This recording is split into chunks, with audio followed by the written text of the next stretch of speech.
Shalom, puji Tuhan Bapak Ibu. Saat ini kita mau belajar firman Tuhan lagi, dan sebelum kita belajar bersama-sama, mari kita berdoa. Puji Tuhan. Bapa di dalam surga yang kami kenal dalam nama Tuhan Yesus Kristus, saat ini Tuhan, kami rindu Engkau memberikan pencerahan kepada kehidupan kami, sehingga apa yang kami pelajari Tuhan, kehidupan kami kiranya senantiasa dipenuhi oleh kebenaran firman-Mu Tuhan Yesus, dan kami boleh hidup seturut dengan apa yang Engkau mau. Oleh karena itu kami izinkan Engkau untuk menjamah kami izinkan Engkau untuk mengubah paradigma kami yang salah hingga saat ini Tuhan, supaya pengenalan kami akan firman-Mu sungguh bermanfaat, mengubah kehidupan kami menjadi indah di hadapan Tuhan. Terima kasih Bapa, di dalam nama Tuhan Yesus, haleluya, amin. Puji Tuhan. Bapak Ibu Saudara sekalian dikasihi oleh Tuhan, pada pagi hari ini bacaan kita terambil di dalam kitab Kejadian dan juga kitab Daniel. Dan pada saat ini saya akan memberikan judul, yaitu mengubah kemustahilan menjadi kenyataan. Puji Tuhan. Kejadian 11 ayat 30, demikian bunyi firman Tuhan. Sarai itu mandul, tidak mempunyai anak. Puji Tuhan. Ya, semua orang di antara kita mungkin sangat familiar sekali dengan nama Sarai, yang akhirnya dirubah menjadi Sarah. Abram menjadi Abraham. Sarah itu mandul, tidak mempunyai anak. Siapapun seorang wanita yang sudah berkeluarga pasti merindukan kehadiran anak dalam kehidupannya. Ya, anak adalah jantung hatinya, buah hatinya. Tetapi di sini dikatakan Sarah itu mandul. Mandul dikatakan begitu.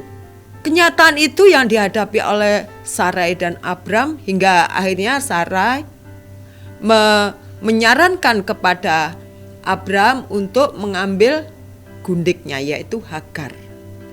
Sehingga Hagar melahirkan seorang anak, yaitu Ismail. Puji Tuhan.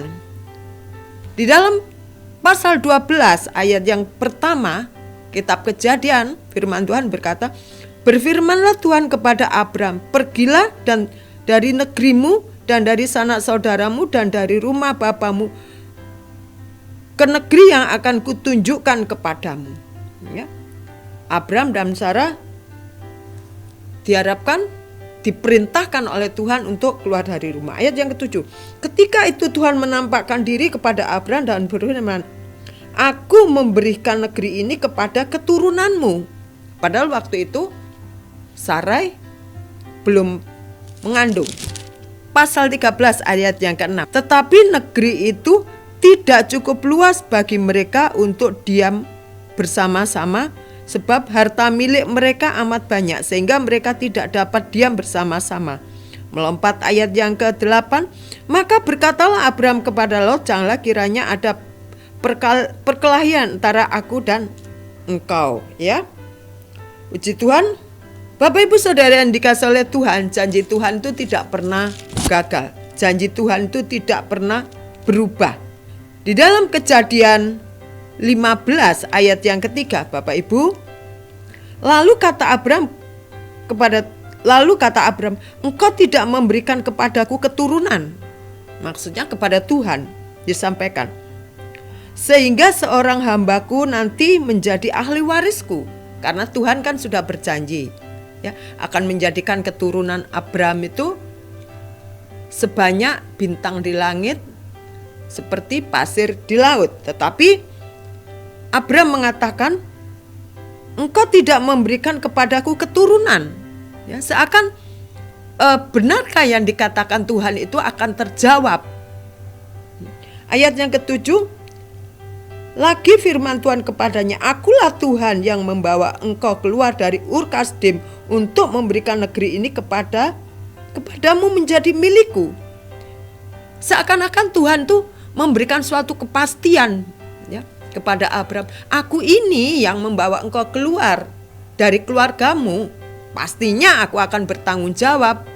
Bapak Ibu Saudara yang dikasihi oleh Tuhan, di dalam ayat pasal yang ke-22, ayat yang ke-7, lalu berkatalah Ishak. Nah, putra sewayang dari Sarah dan Abraham. Sarah dan Abraham. Anak semata wayangnya. Tuhan mau menguji kesetiaan si Abraham. Apakah dia tetap kekeh mengasihi Tuhan atau mengasihi buah hatinya? Kita melihat dari firman Tuhan di sini, Bapak Ibu, di dalam kitab Kejadian mulai dari pasal 11 sampai selanjutnya pasal ke-22, bagaimana apa yang Tuhan sampaikan kepada Abraham, yang Tuhan janjikan kepada Sarah itu tidak pernah meleset. Tidak pernah meleset. Hanya waktu yang akan menunjukkan, hanya waktu yang akan berbicara bahwa janji Tuhan itu ya dan amin. Bapak Ibu Saudara sekalian dikasihi oleh Tuhan, waktu saya belum menginjakkan kaki di Jakarta sekitar tahun 92-93, saya kuliah di Bethel Tabernakel Lawang, STT di Lawang sana. Datanglah seorang hamba Tuhan ke kampus kami.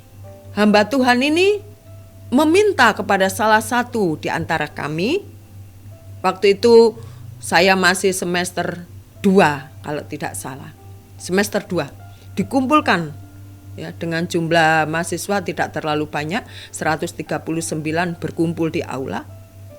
Hamba Tuhan ini menawarkan, siapa yang mau pelayanan di Jakarta, yang rindu ya, tentu teman-teman saya yang punya talenta, pandai menyanyi, suara bagus, yang main musik lah ya, yang jago bahasa Inggris, semua berbondong-bondong datang kepada hamba Tuhan. Saya mau, saya rindu pelayan di Jakarta.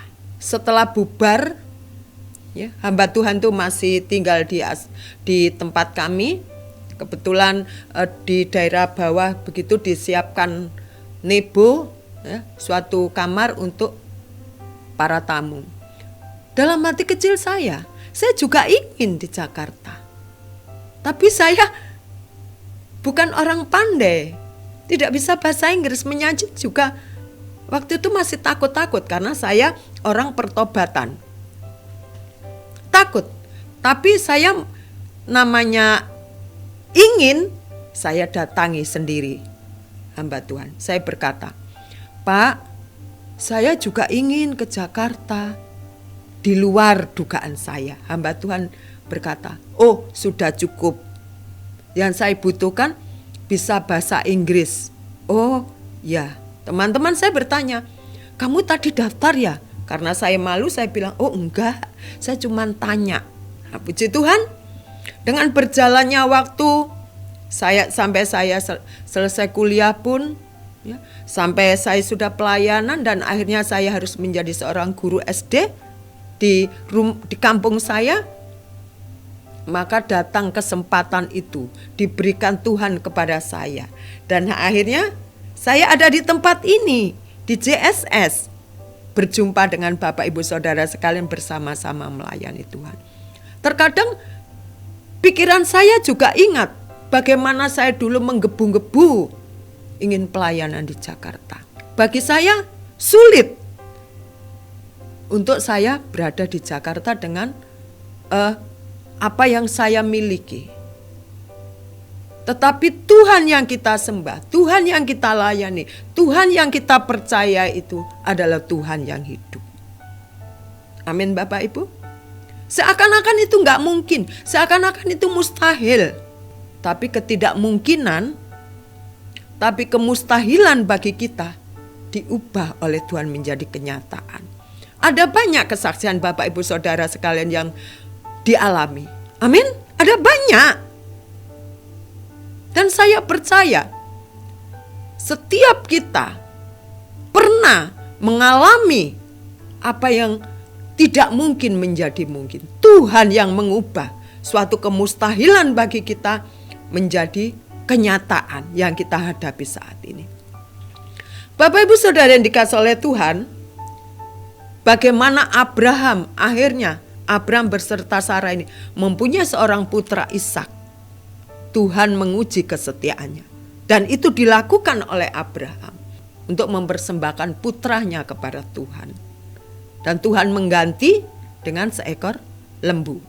Apa yang Tuhan sudah nyatakan dalam kehidupan Abraham, dalam kehidupan Sarah, sesungguhnya Tuhan juga itu dinyatakan dalam kehidupan kita. Karena Tuhan tidak pernah pandang bulu. Maksudnya siapa kita di hadapan Tuhan. Tuhan hanya memandang kesetiaan kita. Tuhan hanya melihat bagaimana kesungguhan kita, keuletan kita dalam melayani Tuhan. Saya percaya waktu Sarah mandul itu bukan hal yang mudah. Pasti gundiknya mengejek. Kamu mandul gak punya anak. Zaman dahulu itu kalau seorang wanita sudah berkeluarga tidak mempunyai keturunan itu kan suatu aib baginya. Tetapi Tuhan mengubah. Kalau Tuhan sudah berjanji, Tuhan akan mengenapi dalam kehidupan Abraham dan Ishak, Abraham dan Sarah maksud saya, termasuk kita. Oleh karena itu Bapak Ibu Saudara sekalian yang dikasih oleh Tuhan, mungkin saat ini jalan kita terasa tertutup, tidak ada lagi jalan yang harus kita lewati. Masalah datang silih berganti. Bagaimana aku harus setia kepada Tuhan? Untuk memuji Tuhan, untuk menyembah Tuhan saja, mulutku sudah penuh dengan kekesalan. Kita masih ingat Daniel, Sadrak dan Abednego bagaimana dia harus diperintahkan oleh Nebukadnezar harus menyembah Tuhannya. Tetapi Keluaran 20 mengatakan kita harus menyembah Tuhan. Keluaran 20. Ya Bapak Ibu, coba kita lihat Keluaran 20. Janganlah menyebut nama Tuhan Allahmu dengan sembarangan sebab Tuhan akan memandang. Ya. Janganlah sujud menyembah kepadanya atau beribadah kepadanya sebab aku Tuhan Allahmu adalah Allah yang cemburu. Ya. Tidak ada yang patut kita sembah, tidak ada yang patut kita muliakan selain Yesus Kristus yang sudah menyelamatkan jiwa kita, yang sudah mengampuni dosa kita, dan yang selalu menepati janjinya terhadap kita. Puji Tuhan Bapak Ibu Saudara sekalian dikasihi oleh Tuhan. Saya percaya setiap kita punya pengalaman bersama Tuhan. Apa yang tadinya tidak mungkin dimungkinkan oleh Tuhan. Apa yang tadinya mustahil Tuhan ubah menjadi kenyataan yang indah. Asal kita percaya dengan firman-Nya. Asal kita teguh bahwa firman Tuhan tidak pernah berubah. Dunia boleh berubah, ya, tetapi firman Tuhan tidak pernah berubah. Puji Tuhan Bapak Ibu Saudara sekalian. Ya, saya percaya saat ini bukan berarti pengalaman saya baik, ya, tetapi saya percaya Bapak Ibu Saudara sekalian juga punya pengalaman bersama Tuhan, bagaimana Tuhan mengubah kehidupan kita, mengubah pola pikir kita untuk kita tetap percaya kepada Tuhan, Allah yang kita sembah dan Allah yang kita layani. Puji Tuhan. Semoga firman Tuhan kali ini benar-benar kita mau pegang teguh bahwa janji Tuhan tidak pernah berubah. Amin. Mari kita berdoa bersama-sama. Tuhan, kami percaya kalau dahulu Abraham dan Sarah, Tuhan Kau sudah tolong, Kau nyatakan suatu kemustahilan menjadi suatu kenyataan, dan kami percaya Engkau juga akan berlaku sama terhadap kami. Engkau akan melakukan hal yang sama kepada kami Tuhan. Engkau tidak pernah berubah. Kuasa-Mu, kasih-Mu, kebaikan-Mu tidak akan pernah berubah Tuhan. Oleh karena itu, luruskan yang menjadi motivasi kami untuk benar-benar mengakui Engkau sebagai Tuhan dan Juru Selamat dalam kehidupan kami Tuhan. Biarlah iman sebesar biji sesawi kami taruh dalam hati kami Tuhan. Supaya kami melihat pekerjaan Tuhan yang ajaib terjadi dalam kehidupan kami. Terima kasih di dalam nama Tuhan Yesus. Haleluya. Amin. Puji Tuhan. Biarlah Tuhan selalu menyertai kehidupan kita sekalian. Amin. Haleluya.